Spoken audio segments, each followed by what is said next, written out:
Psalm 1 began the first book. What's distinctive about the first book of the 5 books of Psalms is understood by the rabbis and into Christian counting as well, is that the first book is understood as the writings of King David. So they're usually in some way le David. We'll see that for this morning. Mizmor le David, a psalm for David. That's not true for for book 2. Then you'll get multiple different authors. We'll start with the sons of Korach, for instance. So one thing that's distinctive about book 1 is that they're seen as taken from moments in David's life.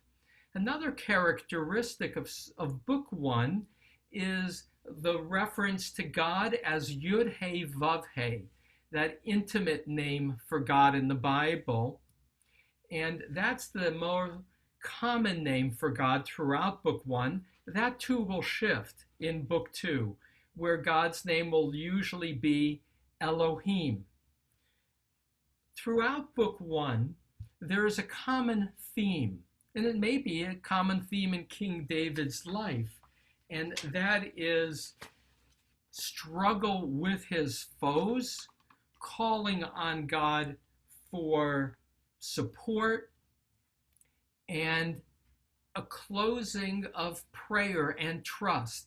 We have the sense that throughout King David's life, the one source of constancy was turning to God and a faith. And that's not just in Psalms, that's in, earlier in Tanakh, Book of Samuel, where David is the psalter. He is a poet, and God is his companion.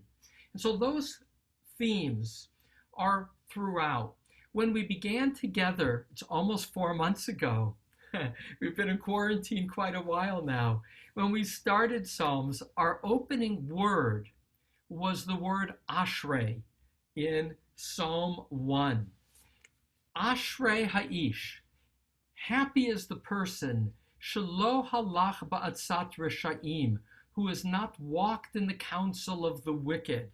And then later, this psalm in describing happiness will see this person as one who is drawn to God's ways.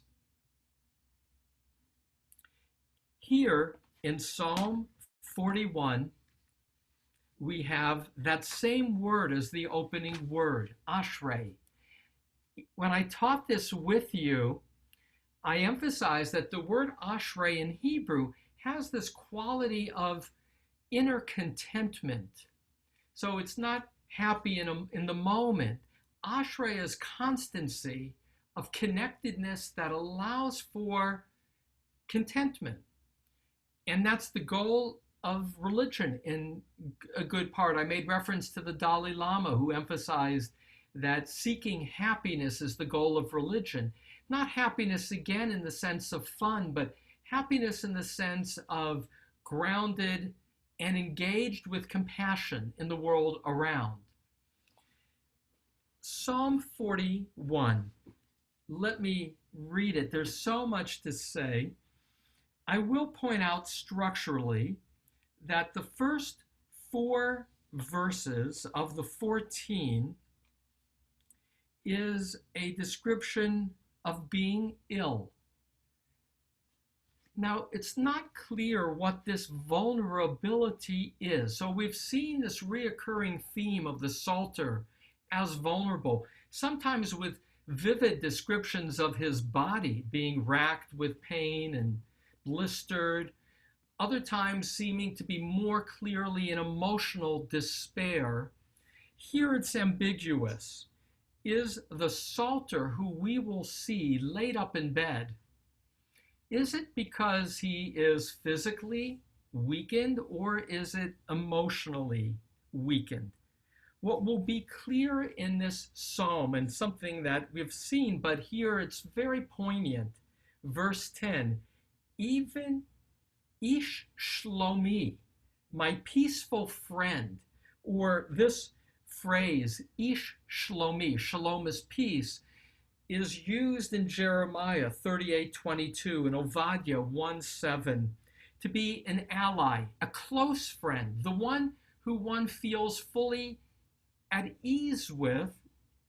Verse 10, even my own peaceful friend in whom I trusted, who ate my bread, has lifted up a heel against me. So another theme, and the theme is this Psalter feels alone. Even one's closest friend somehow has betrayed him. And verses 5 to 13 are a set of prayers, kind of nested one in the other. There's three key prayers in reference to this friend's foe. And the middle verse, which I tend to look at as the bullseye, is verse 7. And again, he's described himself as laid up in bed in those first 4 verses. And listen to the bullseye. V'im balirot, and even if they come to see me, shav yedaber libo, they speak in vain, or they speak falsehood in their heart. Yikbatz aven lo, their hearts gather this iniquity to themselves, so they're Yetze lachutz yedaber, and then go outside to speak it. So the middle verse, you can feel his pain, even if they come to visit me, meaning I feel so isolated in my vulnerability and my illness, that even if they come to see me, they only come to see me to gather up gossip about me, which they will then go out and speak against me. And that quality for this psalm, I think, is again the center of the psalm. In other ways, the center in terms of feeling without a friend, and in that sense, a quiet despair. And there'll be a concluding verse, verse 14, which will return to the people of Israel. And that's true for the various books of Psalms. And it'll end with this double Amen v'Amen. A grand Amen meaning so let it be believed. And that will conclude book 1. Let me now read Psalm 41, which I entitle Reconciliation or Revenge. And I'll focus on a word in verse 11. That's the final prayer, if you will, the final prayer of book 1.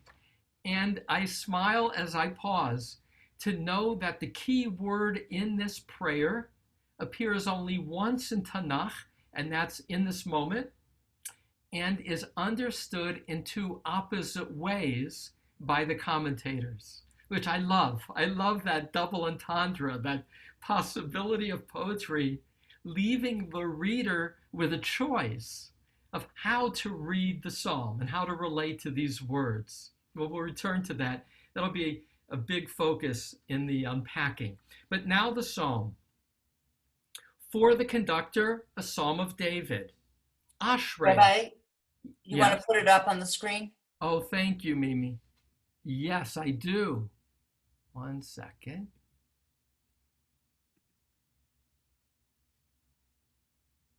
I think that, Eric, you need to make me a host.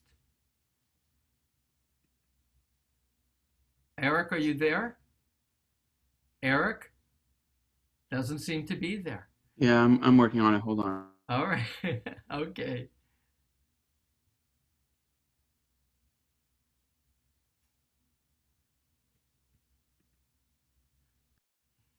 Try now? Yeah. There we go. Okay. Psalm 41. For the conductor, a psalm of David. Happy are they who consider the lowly. In the day of evil, Adonai will keep them from harm. May Adonai guard them and keep them alive. May they be called happy in the land, and may you not deliver them to the spirit of their enemies. Adonai will support them on the bed of illness. All their lying down, you overturn during their sickness. As for me, I said, Adonai, be gracious to me, heal my spirit, for I have sinned against you. My enemies speak evil of me. When will he die and his name perish?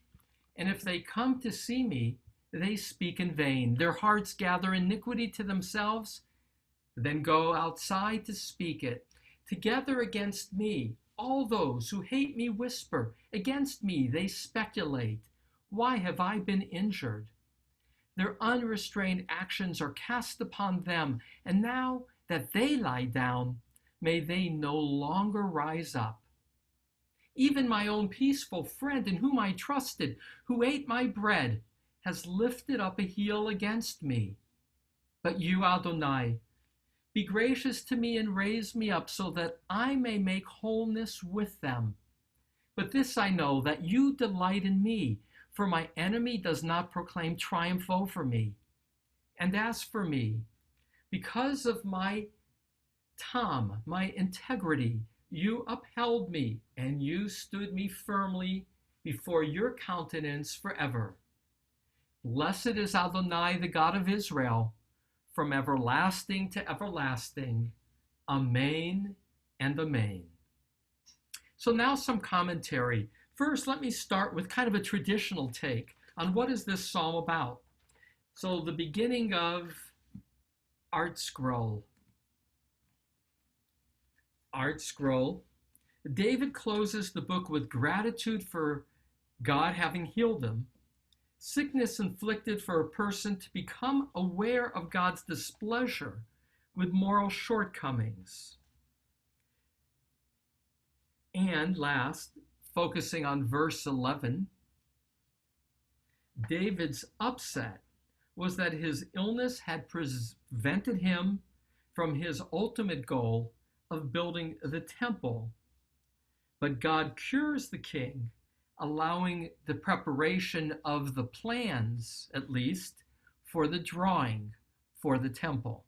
So you can see from this traditional read, and that seems to be the vein of the classic commentaries, Rashi, Rabbi David Kimchi, this is a psalm about David, and David has acknowledged here that his illness is a punishment. Verse 5, heal my spirit, for I have sinned against you. That classic theology that God brings illness, and that it is there to refine the sinner, for the sinner to consider moral failings that require addressing and changing, and that there are enemies, and that if there is indeed repentance, God will uphold the repentant, who is then seen as righteous. So that's the classic reading. I tend not necessarily, or modern scholars wouldn't necessarily see this as by David, and that what these psalms do have in common in the first book are these reoccurring themes, which is why the editor has perhaps grouped them together. And here I just want to celebrate how the first psalm begins with the word Ashrei, as does the 41st. The first psalm asks God, acknowledges that those who are happy are the ones who pick the right kinds of friends, avoids the evil, is in the counsel of the righteous, and is engaged in the study of what it means to be righteous. But here in the opening, who is happy? The one who is maskil el dal. Now, maskil can mean having seichel. Like in Yiddish, the word seichel means common sense, thoughtfulness. So the one who is, but it's a double entendre, meaning maskil, like the word consider, can either be intellectual or it can mean taking care of. That's the double entendre, right? The word consider can be either intellectual or acting upon. Likewise, the word dal in Hebrew, the lowly as I translate it, is a double entendre, two possibilities, which can both be true, and that is, it's used in Hebrew to be somebody who is either poor, in that sense, lowly. The word deli, the same root, is a bucket for a well. It goes down to bring something up. So a dal is somebody who is set low, but it could either be physically, meaning poor, or emotionally, somebody who is weakened in a lowly state. Rashi will emphasize in his translation of the word dal that it means lean, literally, L-E-A-N, lean, suggesting sickly. So happy are they who consider the lowly. Here's the trajectory of Book 1. It's the quest to be ashrei, happy, content within, which is a journey from recognition of ideas matter, conversation and words matter. Beware of who you're spending your time with and what you're studying, to the end, which is its deeds. That is the goal. And contentment is not only knowing, but doing. And again, there's that double entendre in the word maskil. And likewise, in verse 4, there's a double entendre in terms of this mishkavo hafachta, you overturn their sickness. Now, the way I've chosen to translate it is neutral. And it's not clear if this is referring to the ashrei, who tends to the sick in their bed, Adonai, who support them on the bed of illness. By the way, the one problem with my translations is that I put things sometimes here in the plural to avoid the he's and the she's. So Adonai, you support him on the bed of illness, all his lying down, you overturn his sickness. It's not clear if this is also referring to the good person, the ashrei, who literally makes the bed, as in some translations, makes the bed of the ill as a caregiver. So these opening verses has a clear focus, and that is that the contented person takes care of the lowly. It's not clear what the nature is of the lowly and who's doing the caregiving. Is it a person? Is it God? Is it both? And now there's a shift. And that's verse 5. And that is, now we know that at least one of those lowly is the Psalter. He's lowly. Adonai, heal my spirit. Rifa'ah nafshi. Again, the word nefesh, which is so common in the first book, can refer to heal my soul, my spirit, my life, my throat. All those are possible definitions. It can also mean the core part of me. We're going to see tomorrow in verses 42 and 43, there's a dialogue between the individual and his nefesh. You know, it's like his inner self. Heal my inner self, for I have sinned against you. My enemies speak evil of me, and when will he die and his name perish? And I'm just going to underline that in the Bible, the greatest, lowest form of degradation is having your name obliterated. You know, that's why we make noise when we hear the name Haman in the Purim reading of the story of Esther. That is the ultimate. So when will he die and his name perish, be avad, destroyed? And now he's alone. And if they come to see me, they speak in vain. And the emphasis here in this next section is that of the power of words and this contrast between laying down and standing up. So the first prayer we've had, be gracious to me, heal my spirit, that's verse 5. Verses 6, 7, and 8 describe the enemy who's duplicitous. And now verse 9, another prayer about these duplicitous who whisper hate. Verse 9, their unrestrained actions are cast upon them. And here the word Bilial is a bit of an unusual Hebrew word. One of the commentators classically says that it's Beliol. It's without a yoke, which is why I translate it as unrestrained. Others translate it as their wicked actions, for instance, Benjamin Siegel.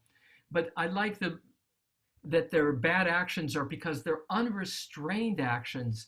Let them be cast upon them. Now that they lie down, may they no longer rise up. So whatever is going around has now come around to them.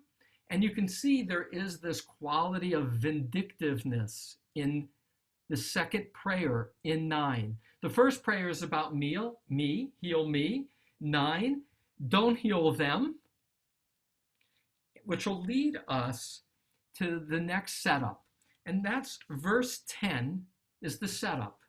Just like verses 6 to 8 were the setup for the second prayer, verse 9. And here again, even my peaceful friend in whom I trusted, who ate my bread, has lifted up a heel against me, or has betrayed me. Va'ata Adonai, and here's the prayer that I'm going to focus in on for its wonderful ambiguity. The last prayer of book 1. But you, Adonai, be gracious to me and raise me up. Va'ashalma lahem, which I translate here as, so that I may make wholeness with them. Now, I translated ambiguously. The word itself, va'ashalma, appears nowhere else in Tanakh exactly in this form. You do get related forms, tishalem, ashalem, and the root is shalom, to make peace or to make whole. But in the other uses, in Psalms, for instance, of this word tishalem, where it's a verb, it's usually translated as, they repay me harm for good. I will pay my vows. So it's usually about payment or repayment. In that sense, make whole. So that would be so that I may make payment with them, meaning that I can pay them back for their cruelty. And that is how it's often translated. So here, for instance, the JPS translation of verse 11. Have mercy on me, let me rise again and repay them. Rabbinicalist Robert Alter, that I may pay them back. Benjamin Siegel, that I may repay them.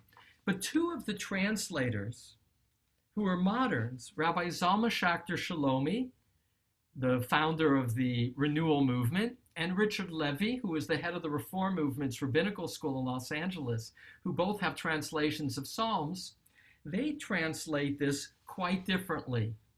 Listen to Rabbi Zalman Schachter Shalomi, who, by the way, for the name of God, like in verse 11, where it's Yud He Vav He, he will be the one who will use the name Yah, another Hebrew name, which is also breath, Yah, for God. Here's his translation. And look at verse 11 and see how, again, translations are interpretations. But you, Yah, be kind and help me up, so I can make them peaceful. In this will I know that you like me, if my opponent will not be punished on my account. So again, look at verse 12. By this I know that you delight in me, for my enemy does not proclaim triumph over me. Or here's the JPS translation. Then shall I know that you are pleased with me when my enemy cannot shout in triumph over me.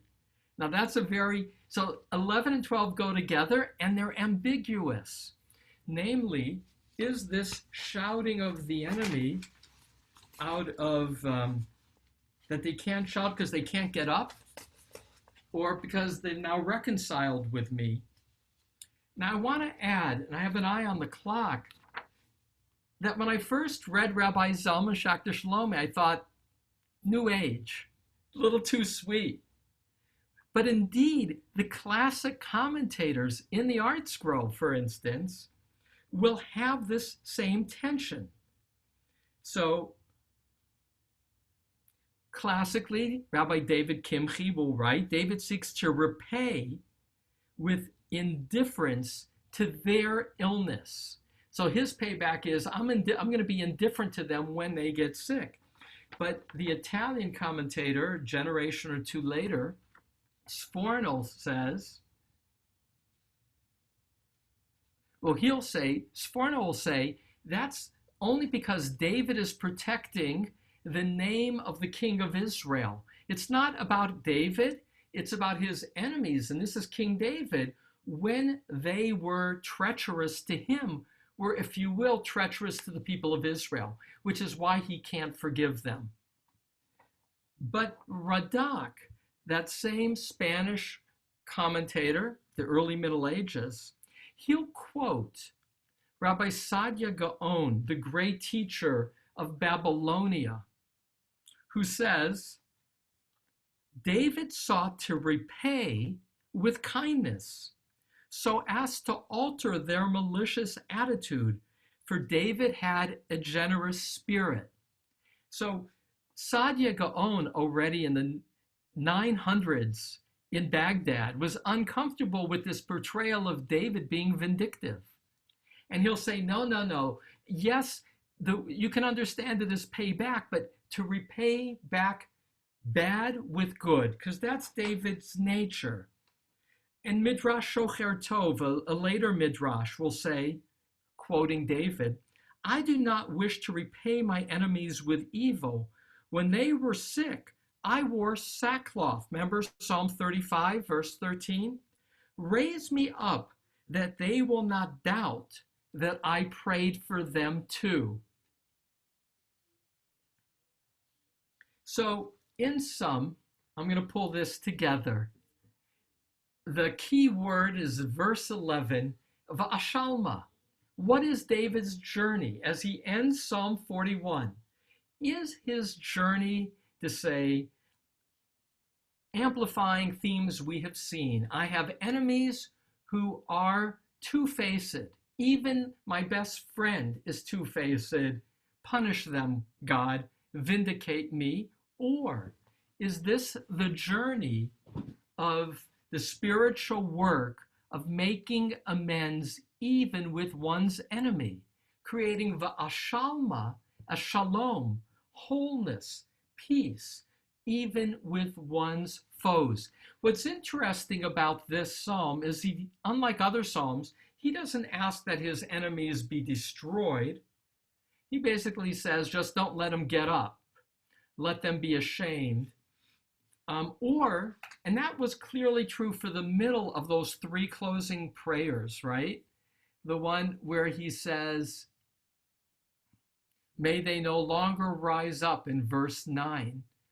But I choose to feel related to David here as his own journey is that of seeking reconciliation. I choose, because it's ambiguous, to see va'ashalma as, let me reclaim a relationship with those who betrayed me, with their speech, with their gossip, with their speaking ill of me. Someone said to me, a rabbi, our spiritual work, the real spiritual work, is how do we get along with those people closest to us? It's easy to talk about out there and justice in the abstract, but can we really get along with the people in our own family who we have felt hurt by, who were not there when we expected them to be there, who when we went to hug them, closed their hands over their chest and kept us away, rejecting us perhaps, if not physically, with words, with attitude.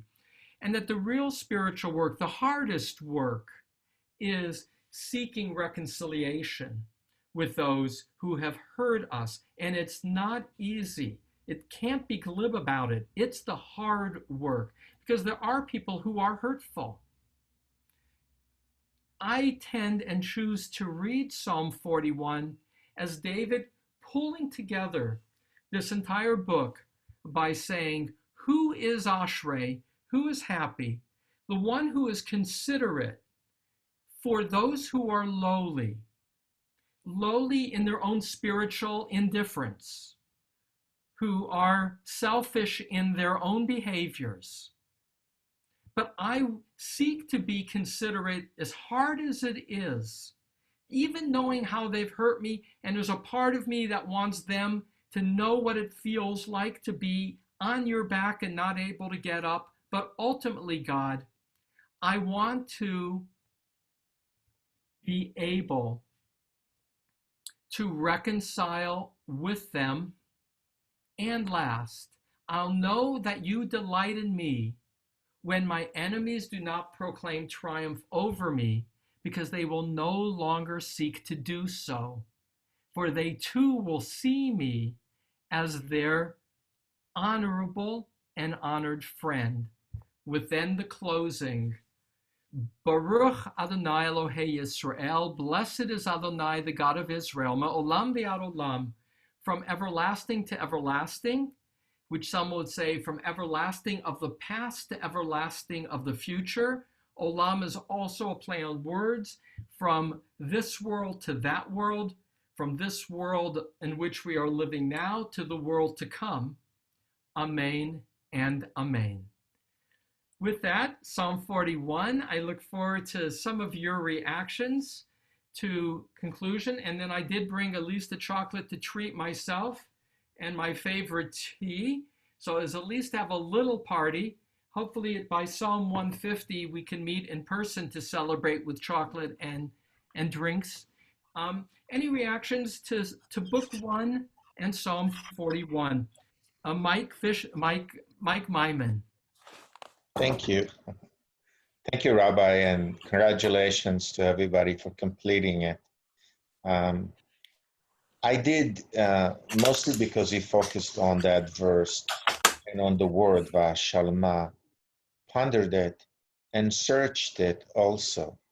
So grammatically, in the grammar sense, Va'ashalma and Va'ashalem are exactly the same thing. And I did find in the Tanakh 2 more locations where the word Va'ashalem and I will repay appears. One in the second book of Samuel, where Avshalom says, I'm going to go to Hebron to repay Va'ashalama for my vows. And then again in verse 41, chapter 41 of Iyov, which really led me to see it more in the terms of, and I will repay.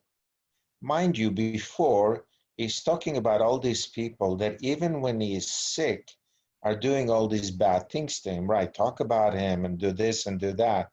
And he's telling God that you heal me and I will repay them good, although they did bad to me. Right. So again, only because I want to repeat what I've heard from you, Mike. And again, I have to be, one key idea which you've conveyed and I want to honor. And that is, as I noted as well, the word Va'ashalem, although Teshalma only appears this one place, as Mike correctly notes grammatically, it's in the feminine version, Va'ashalma, which is usually in the masculine version, which is ve'ashalem, and that word is not uncommon. As I noted in my statement, that will appear many forms and many times in Tanakh, and always, as the example you've shared, Mike, with Avshalom, it's, I will pay back. And there's a sense of almost quid pro quo. I will give, midah keneged midah, measure for measure. I will pay it back. But there is ambiguity at the same time, precisely because here the choice is not to do the familiar va'ashalem, rather va'ashalma, which is unique. There's room to see the root as shalom and paying back. I mean, even the way that Sadia Gaon understood it is, I will pay back goodness for their bad. So what is the nature? Is this a goal of reconciliation, shalom, or to be vindictive, vindication? And the power of poetry, the power of Psalms, is that both possibilities are legitimate, and somewhat it's dispositional and a choice as to how one would choose to see and relate to an unusual word and to an unusual context. A comment or two to pull together? Rabbi, Yes. it seems as the books go on, he's becoming wiser and also less, he doesn't want to punish his enemies as much, it seems. So one, I just want to say I'm delighted, Eric, when you participate. And I do say that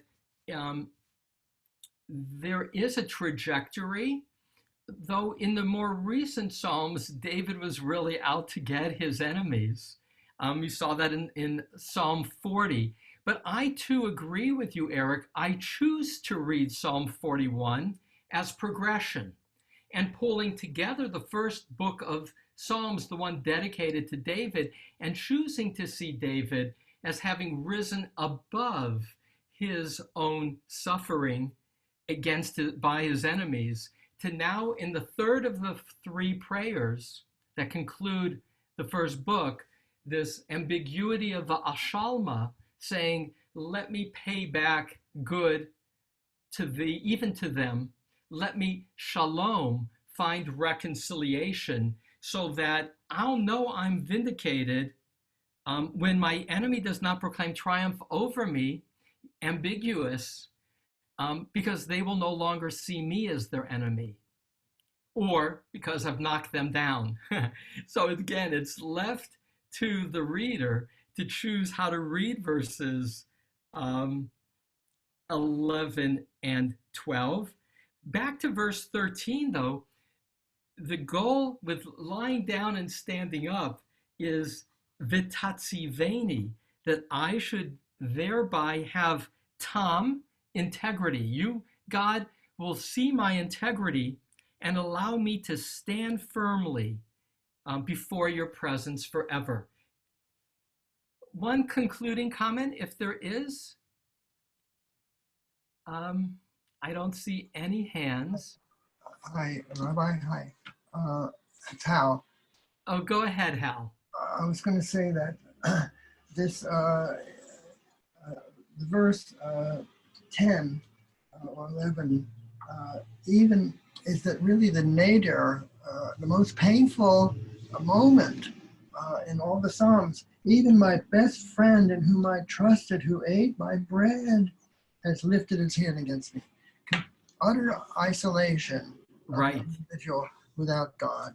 Yes. The betrayal, not just of my best friend who leaves me alone Right. in despair.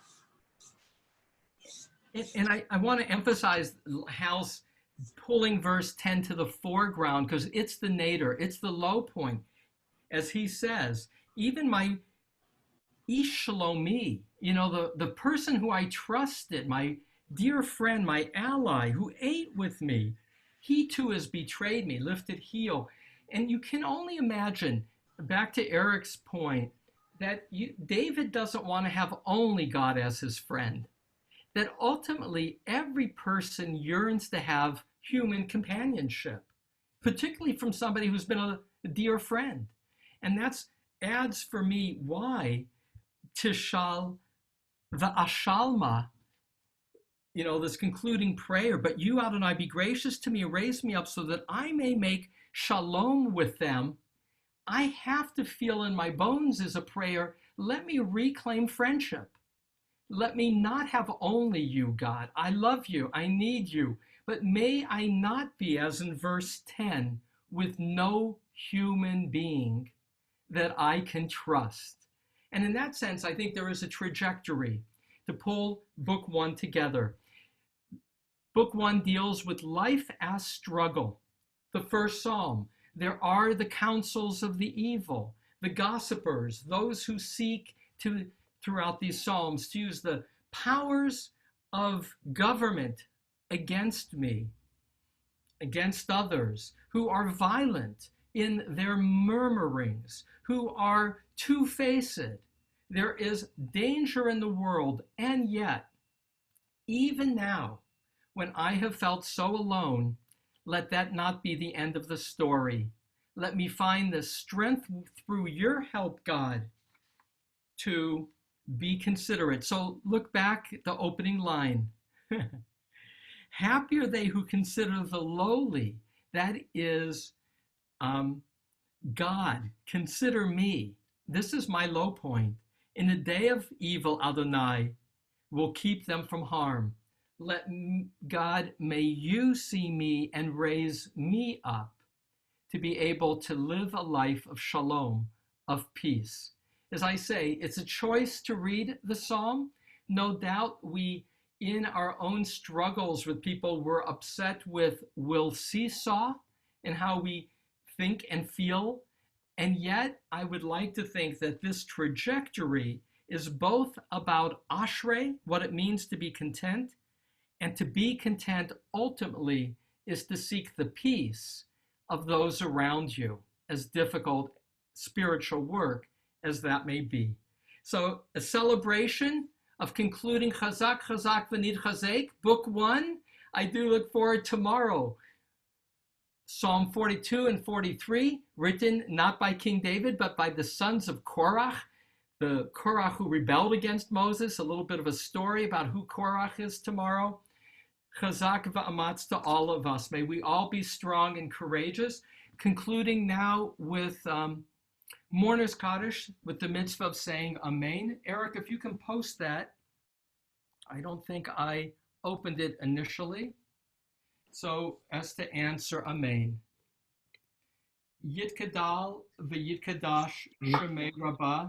Amen. Shmei Rabba B'yama Dibra Kirite Yamlich Malkute Chayikon Yonachon Chayed Ovet Yisrael Ba'agala Vizman Kariv B'Moamed Yehi Shmei Rabba Nevarach Le'olam Oamei Amaya Yitbarach V'yishtabach Yitpa'ar Yitramam Yitnaseh Yitata, Yitala, Yitala, Shmei V'Kudusha, Eila Min Kol Birchata, V'Shirata Tushbuchata, V'Nechemata, Damiran V'Yama, V'Imruv, Amen.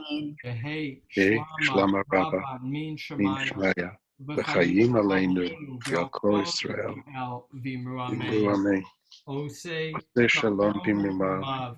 Yaseh Shalom Aleinu v'Yakol Yisrael v'kol yoshvei v'Yosvei tevel V'Imru. Amen. Thanks to each of you for sharing Book 1, for sharing Psalm 41, 10 o'clock tomorrow. And tomorrow, tonight, 7:30, I will be doing an interview with Professor Elliot Dorff, the foremost ethicist in the conservative movement, maybe in American Jewish life, and he'll be talking about COVID from the medical ethical point of view, serving on UCLA's Medical Advisory Board, as well as being the head of the Committee of Jewish Law and Standards, dealing with technology and Shabbat, and as a past president of the Jewish Family Service, talking about what it means to be either alone or living with family 24/7 in COVID. So 7:30 tonight, Professor Dorff. Thank you. Have a good day.